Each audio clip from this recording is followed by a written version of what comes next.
kids used to love puzzles. They'd excitedly open the box and pour it on the hardwood floor.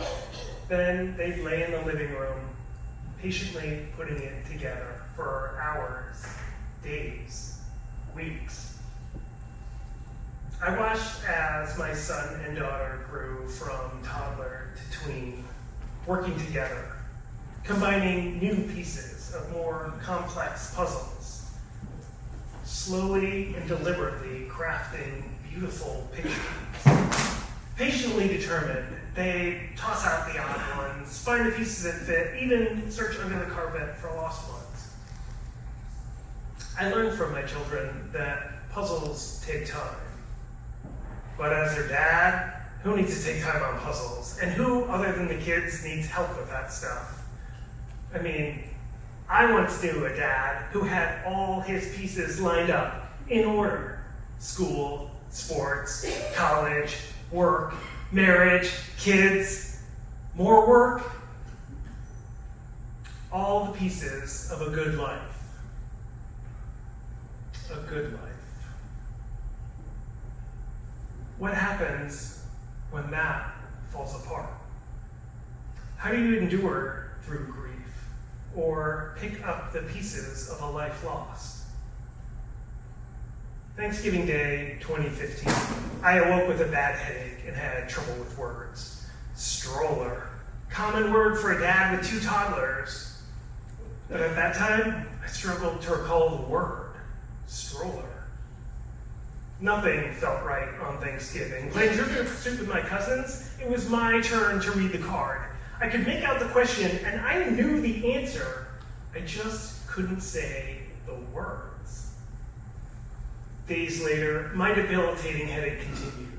Conversations remained confused and broken. As an English major, my vocabulary was expansive, and yet at that point, I struggled for words. I struggled to speak. I struggled.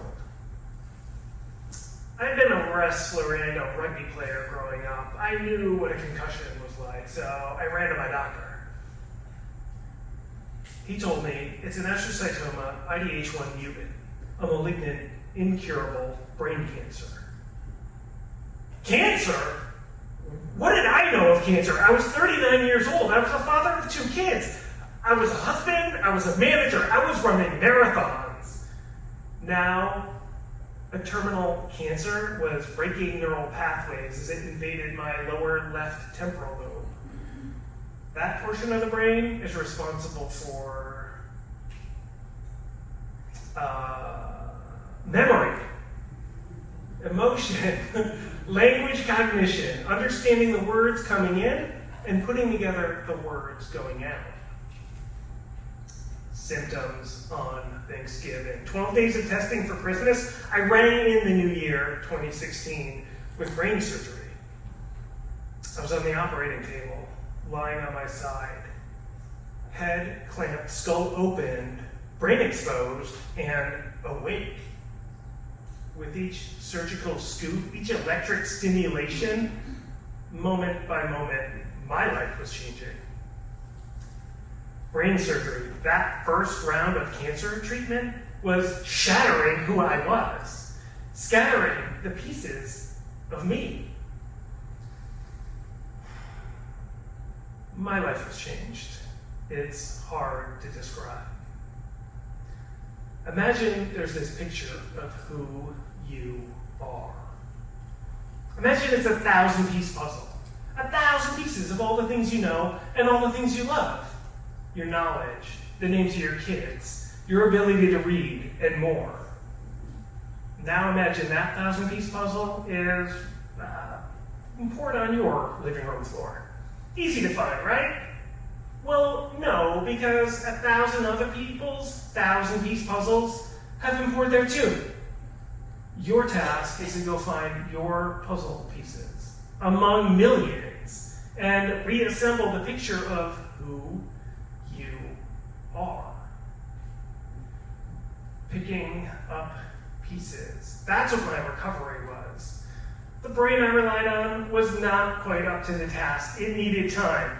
I'd had 3 traumatic brain injuries. The tumor had broken neural pathways, surgery had sliced through nerves, radiation had taken its toll. 6 months of chemo, every day there were painful new pieces in my life. Headaches, nausea, confusion, dizziness, seizures. It hurt. I remember crying multiple times, like failure after failure, as I tried to rebuild a picture of me that I couldn't remember, with pieces that no longer fit. My family tried to put together my puzzle with pieces of who they knew me to be. My friends tried to give me pieces of what they remembered of me. And some of the other husbands here might relate. My wife tried to replace my pieces with her favorites.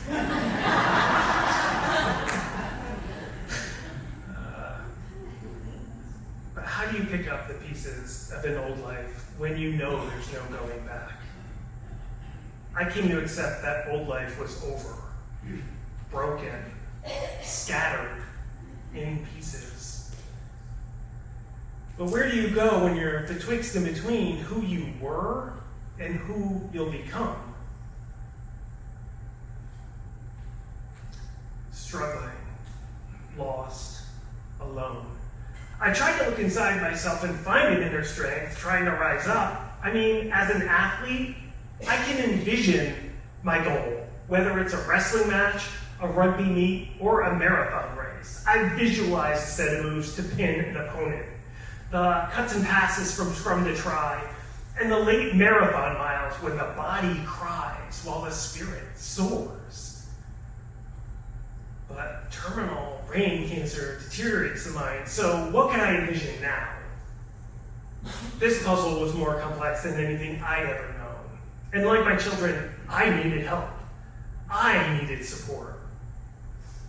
A close friend, fellow runner, and caregiver patiently and deliberately steered me toward Cancer Connection and a cancer support group where I discovered others who were all thinking, feeling, experiencing the same challenges. With my support group, I reassessed my life, accepted a 5 to 8 year terminal prognosis, and began to envision a new life, a new puzzle. And so, week after week, my support group helped me move words from thought to voice. They helped me discover pieces of who I intend to be. And my 2 young children have always accepted who I was, who I am. And together, we're forming a much larger, much better picture. And it's full of colorful, creative pieces of my true self. Commitment, dedication, determination. Pieces instilled by parents and coaches, buried inside, but now they're in my hands. I'm able to feel them, see them, connect them. So, for about 3 years or so, night after night, snuggled up with my children, I read them bedtime stories, patiently, deliberately reclaiming my reading ability, word by word, sentence by sentence, page by page, from Goodnight Moon to Berenstain Bears to Harry Potter. Grit, resolve, resilience, pieces learned and practiced by siblings and friends, always there, always inside me, and now I can hold it, practice it, become it. So many new pieces were formed or crafted by family, friends, coaches, supporters, fellow athletes, once floating betwixt and between. My puzzle is falling into place, becoming who I am. Such is life's puzzle. When it falls apart, we can rebuild a new picture that's more beautiful, serene, eternal. That terrifying grievance of a life lost can be a gift. In nearing despair, small hopes can be found to be reborn, to rise up, to live on. When we accept mortality, we can honor our one life, to live it, and to choose how we live it, piece by piece. It's year 9 of an 8-year survival rate. My kids still do puzzles.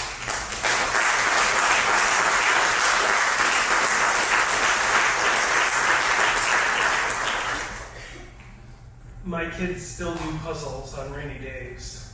Sometimes we talk about cancer. And just last week, as I was practicing my story with my 10-year-old son as my only audience member, he said, Dad, you gotta change that last line. I was like, okay, buddy, what do you got? And he said, tell the people this, quote, when life gives you a puzzle, solve it.